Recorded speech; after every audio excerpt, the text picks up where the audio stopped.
국회 예산심사장이 술렁이기 시작한 순간은 어느 누구도 예상하지 못한 규모의 증액이 발표되었을 때였습니다. KF21 보람의 양산 예산이 기존 정부안보다 무려 6,700억 이상 늘어났다는 사실이 공개되자 회의장 공기는 완전히 뒤바뀌었습니다. 국방 예산은 통상 보수적으로 편성되며 한번 결정된 양산 단가가 중간에 대폭 조정되는 일은 사실상 일어나지 않습니다. 단순한 장비 구매가 아니라 수만 개의 부품 계약이 이미 체결되어 있는 구조이기 때문입니다. 그런데도 이번에는 국방위원회가 먼저 증액을 요구하고 정부가 이를 끝내 반대하지 않았습니다.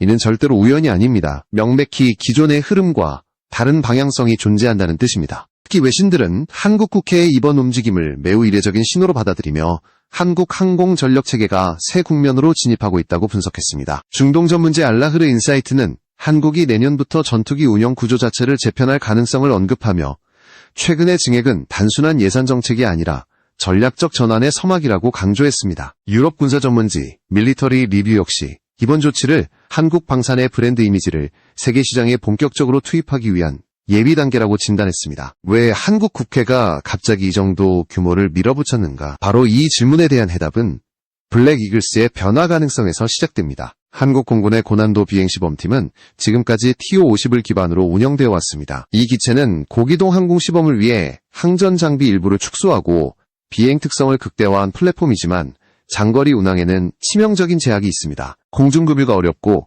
항속거리도 제한적입니다. 그러나 최근 일본이 블랙 이글스의 기차를 갑작스럽게 거부하면서 한국 공군 내부 분위기는 완전히 바뀌었습니다. 단순한 기착지 문제가 아니라 국제 군사외교의 무대에서 한국이 불리한 상황에 놓일 수 있다는 사실을 모두가 실감한 사건이었습니다. 이 여파로 공군 내부에서는 시범기체를 TO-50에서 장거리 전개가 가능한 정상급 전투기로 바꿔야 한다는 요구가 폭발적으로 증가했습니다. 바로 이 지점에서 KF-21이 등장합니다. 공중급유 지원, TO-50의 2배 이상에 달하는 항속거리, 중장거리 이동 능력은 블랙 이글스가 참여하는 국제 에어쇼의 조건과 정확히 맞아떨어집니다. 아랍에미리트, 폴란드, 말레이시아 등 한국 전투기에 관심을 보이는 국가들의 에어쇼는 대부분 직항이 불가능한 거리이며 중간기착 문제는 민감한 외교 변수로 작동합니다. 이런 상황에서 국회가 3,700억을 추가로 얹어준 시점이 KF-21 시범기체 도입 논의와 맞물린 것은 결코 우연이라 보기 어렵습니다. 이미 방산업계에서는 이번 증액 규모가 기존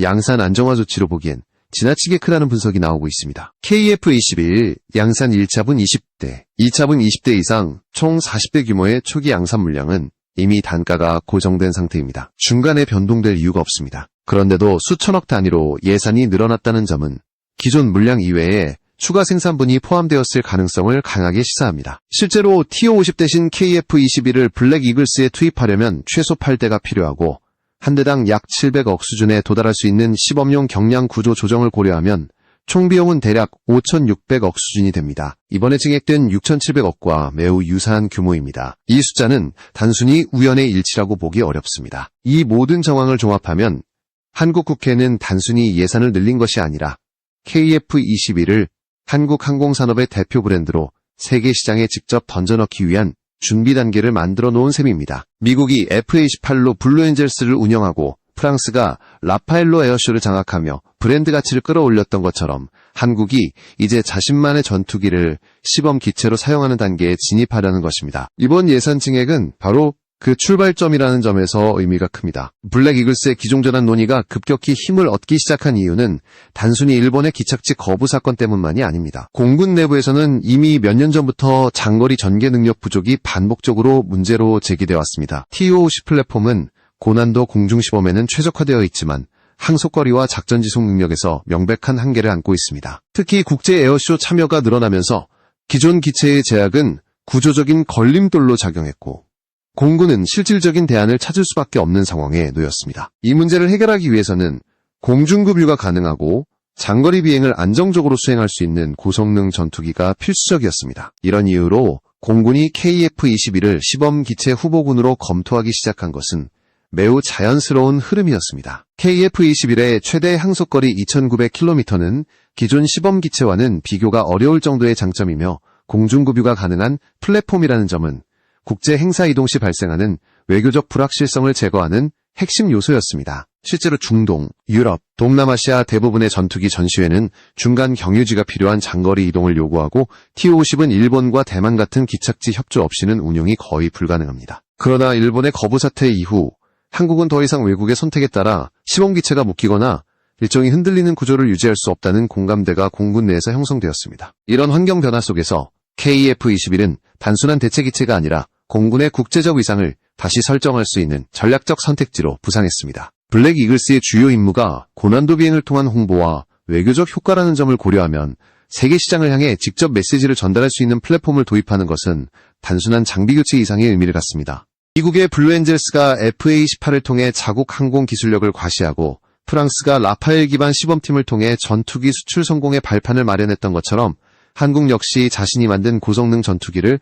전면에 내세워야 할 시점에 도달했습니다. 또한 KF-21은 이미 한국 공군의 미래 전력 재편의 중심축으로 자리 잡아가고 있으며 이 기체를 시범팀에 도입할 경우 기술력 과시 효과가 극대화됩니다. KF-21이 실제 고난도 시범을 통해 기동성과 안정성을 직접 보여주는 것은 단순한 홍보를 넘어 잠재적 구매국들에게 신뢰를 제공하는 결정적 장면이 됩니다. 중동 지역 국가들은 전투기 구매 시 시범팀의 기종과 성능을 중요하게 참고하는 경향이 강하며 폴란드와 말레이시아 역시 공군 시범팀의 운용 기종을 자국 전투기 도입 과정의 참고 자료로 활용해왔습니다. 이런 구매 패턴을 고려하면 한국이 KF-21 기반 시범팀을 운영하는 순간 수출 경쟁력은 비약적으로 증가할 수밖에 없습니다. 그리고 결정적으로 이번 논의는 단순히 공군 내부의 요구에서 끝나는 것이 아니라 국회의 증액 예산과 맞물려 구체적인 방향성을 갖추기 시작했습니다. 시범기체는 실제 전투기보다 항전 장비를 축소하고 구조적 기동성을 강화하는 형태로 제작되기 때문에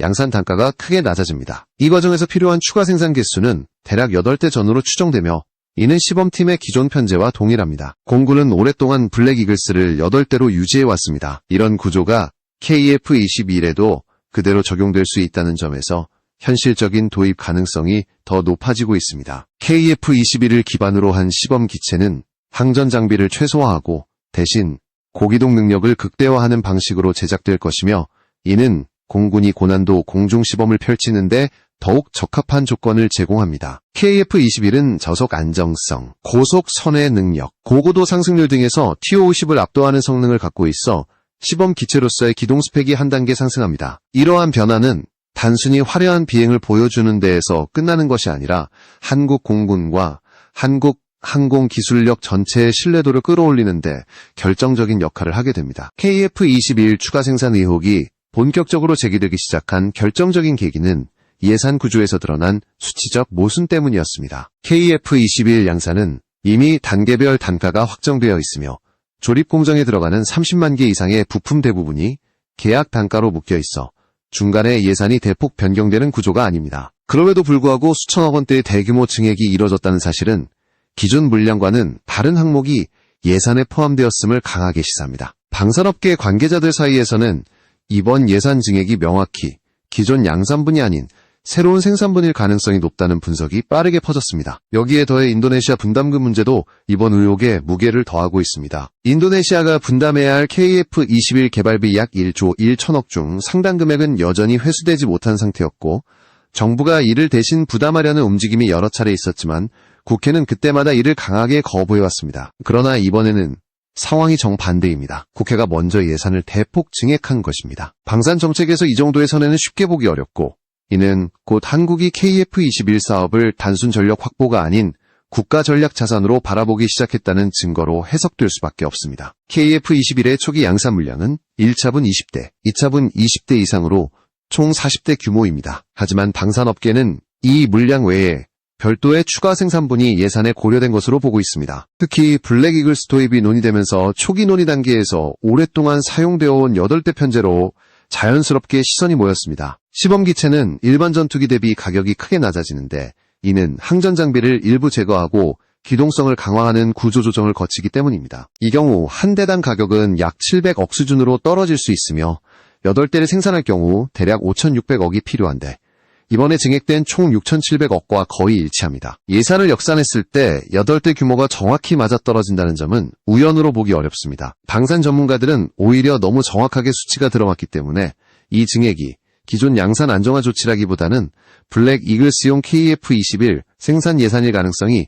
더 크다고 분석하고 있습니다. 특히 기존 물량과 관련된 부품 선행 발주 비용이나 양산 공정 안정화 비용은 일반적으로 수백억 단위에서 조정되지만 이번처럼 수천억이 증가하는 사례는 극히 드뭅니다. 이런 이유로 방산 정책을 다루는 전문가들 사이에서는 이번 증액이 사실상 새로운 양산 물량을 위한 포석이라는 의견이 지배적입니다. 또한 KF21 조립 공정이 24대 이상을 동시 생산할 수 있는 확장형 라인으로 설계되어 있다는 점도 주목해야 합니다. 조립 자동화율은 이미 70% 이상에 달하며 숙련 조립 인원과 통합시험 인프라도 완비된 상태입니다. 즉 생산 라인 측면에서 추가 물량은 큰 부담 없이 소화할 수 있는 구조이며 이번 예산 증액이 실제 추가 양산과 긴밀하게 연결될 가능성을 더욱 높입니다. 더 나아가 정부와 국회는 KF21의 실전 배치 목표를 2026년으로 못 박아놓은 만큼 일정 지연을 막기 위해 추가 생산 여력을 확보하는 것이 필요하다는 판단을 내렸을 가능성도 있습니다. 가장 설득력 있는 해석은 블랙 이글스용 도입과 수출 시장 진입을 동시에 염두에 둔 다목적 추가 생산입니다.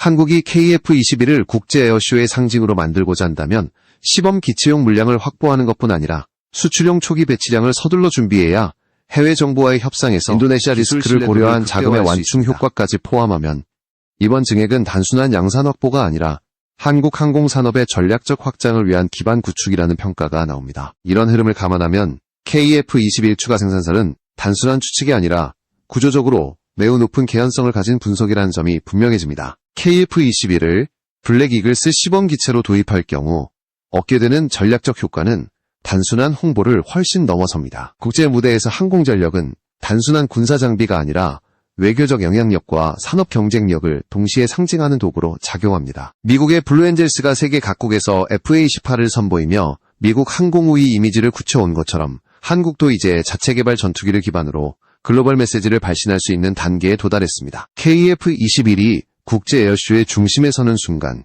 한국은 단순한 수출 경쟁자가 아니라 새로운 기준을 제시하는 국가로 자리 잡게 됩니다. 중동과 동남아, 유럽 국가들은 전투기 구매 시 성능 데이터뿐 아니라 실제 기동 시범을 중요하게 평가하는 경향이 있습니다. 특히 중동권은 대규모 국방 예산을 운용하는 국가가 많아 시범팀의 기종을 국가 이미지와 기술 신뢰도의 기준으로 삼습니다. 프랑스가 라파엘을 에어쇼에 공격적으로 투입하여 인도와 이집트, 아랍에미리트와의 대규모 수출 계약을 성사시킨 사례는 이런 구조를 잘 보여줍니다. 프랑스가 라파엘의 고난도 비행을 반복적으로 공개하며 이미지를 축적하자 구매국들은 실제 운용 성능에 대한 신뢰를 자연스럽게 쌓아갔습니다. 한국 역시 비슷한 전례를 따라갈 수 있는 조건이 점점 마련되고 있습니다. 한국 공군이 KF21을 시범기체로 채택한다면 이는 기술력에 대한 자신감을 대외적으로 공표하는 행위가 됩니다. 한국이 스스로 만든 전투기를 자국 공군의 공식 시범팀에 배치한다는 사실은 잠재적 구매국들에게 강력한 신호를 보냅니다. 구매국들은 보통 자국 공군이 신뢰하는 기종을 중심으로 도입 논의를 전개하는데 한국이 KF21을 전면에 배치하면 그 자체로 성능 신뢰도가 검증된 것으로 받아들여지는 효과가 발생합니다. 폴란드와 말레이시아가 시범팀 기종을 전투기 도입의 참고 자료로 활용했던 사실도 이런 흐름을 뒷받침합니다.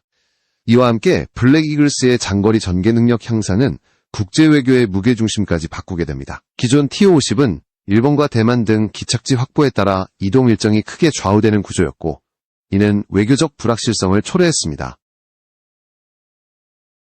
그러나 KF21은 공중급유와 긴 항속거리를 기반으로 단독 이동이 가능하기 때문에 외국 정부의 협조 여부에 따라 이는 국제 무대에서 한국의 군사외교 자율성을 크게 높이는 요소가 됩니다. 어떤 국가의 승인이나 배려에 의존하지 않고 독자적으로 국제 행사에 참여할 수 있다는 점은 공군의 운용 효율뿐 아니라 국가 이미지에도 중요합니다. 또한 KF21 기반 시범팀은 글로벌 에어쇼에서 보여주는 장면 하나하나가 한국 방산산업의 체계적 성숙도를 직접 증명하는 역할을 하게 됩니다. KF21의 고고도 기동, 초저속 안정성, 고속 선회력 등은 이미 전투기 고유의 비행 능력에서도 높은 평가를 받고 있는데 이를 시범기체로 활용할 경우 한국의 기술력을 실시간으로 보여주는 무대가 됩니다. 해외 정부 관계자와 군 고위 지휘관들이 현장에서 직접 그 성능을 확인하는 것은 수십 장의 성능 자료보다 효과적인 설득 수단입니다. 실제로 여러 국가들은 시범 비행에서 인상적인 기동을 선보인 기종을 중심으로 구매 논의를 시작한 전례가 많습니다. KF21의 도입이 가져올 또 하나의 변화는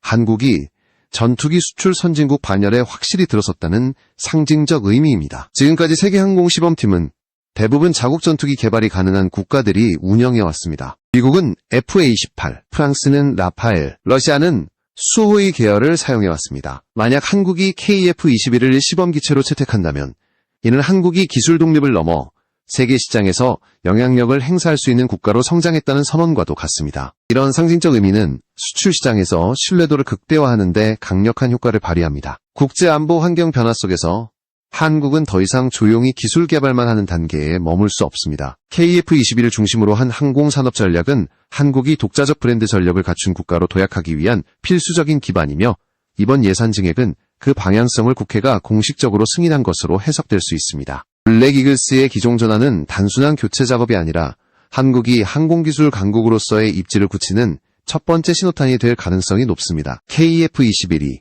앞으로 세계 시장에서 주목받는 진짜 이유는 단순한 비행 성능이나 외형적인 설계가 아닙니다. 외형은 어디까지나 전투기의 기본 조건일 뿐이며 오늘날 항공전의 승패를 가르는 핵심은 센서 통합, 인공지능 처리 능력, 전자전 대응 구조와 같은 내부 체계입니다. 특히 현대전은 표적을 빨리 보는 국가가 먼저 승리하고 전자전을 우위에 두는 국가가 전장을 장악하는 흐름으로 바뀌었습니다. 이런 구조에서 KF-21 내부에 통합된 항전 패키지는 기존 강대국의 항공체계와 동등하거나 일부 영역에서는 오히려 앞선 것으로 평가됩니다. 가장 먼저 주목해야 할 기술은 한국이 자체적으로 개발한 A사 레이더입니다.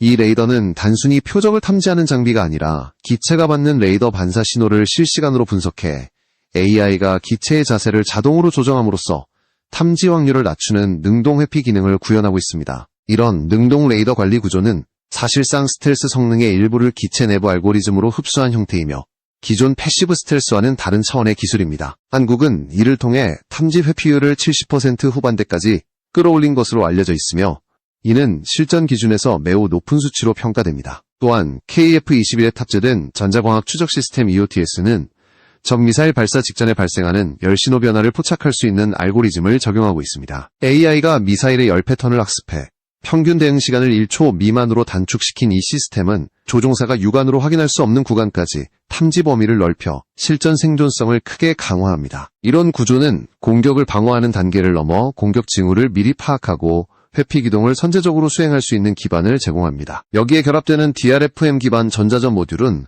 한국 방산기술 중에서도 가장 주목받는 분야입니다. DRFM AI 모듈은 단순히 적 레이더 신호를 교란하는 것이 아니라 적 레이더의 파형을 분석해 완전히 새로운 가짜 표적을 생성하는 방식으로 대응합니다. 즉, 적이 잘못된 표적을 향해 탐지와 추적을 반복하도록 유도함으로써 실제 기체는 안전하게 기동할 수 있게 됩니다. 이 방식은 단순 반사형 ECM보다 고도화된 형태로 실전 성공률이 90% 이상에 달해 한국이 자체적으로 구현한 독자 전자전 체계가 성숙 단계에 진입했음을 보여줍니다. KF-21 내부 데이터 통신의 근간을 이루는 전술 데이터 버스 역시 세계 군용 표준보다 훨씬 넓은 전송 대역폭을 갖고 있습니다. PDN-3000으로 알려진 이 데이터 링크 시스템은 유럽의 기존 규격보다 수십 배 높은 전송 능력을 확보하고 있으며 각 항전 장비가 생성하는 데이터를 실시간으로 암호화해 송수신하는 구조를 적용하고 있습니다. 이 구조는 외부 전자전 공격이나 통신 해킹이 시도되더라도 내부 내용을 해독하기 어렵게 만드는 높은 수준의 보안성을 구현합니다. 이런 데이터 기반 통합 구조는 전투기 단일 플랫폼을 넘어 한국이 구축한 군용 AI 네트워크와 연결되는 핵심이 됩니다. KF-21이 세계에서 유일하게 보여주는 강점 중 하나는 AI 연산을 기체 내부 미션 컴퓨터가 직접 수행한다는 점입니다. 대부분의 전투기는 AI 기반 데이터 처리를 지상 통제 체계나 외부 전투망에 의존하는데 KF-21은 연산 칩셋을 기체 내부에 탑재해 단독으로 판단을 내릴 수 있습니다. 전자전 상황처럼 통신이 제한되는 환경에서도 기체가 스스로 교전 상황을 분석하고 대응 절차를 실행할 수 있는 것은 차기 전투 체계의 핵심 요소입니다.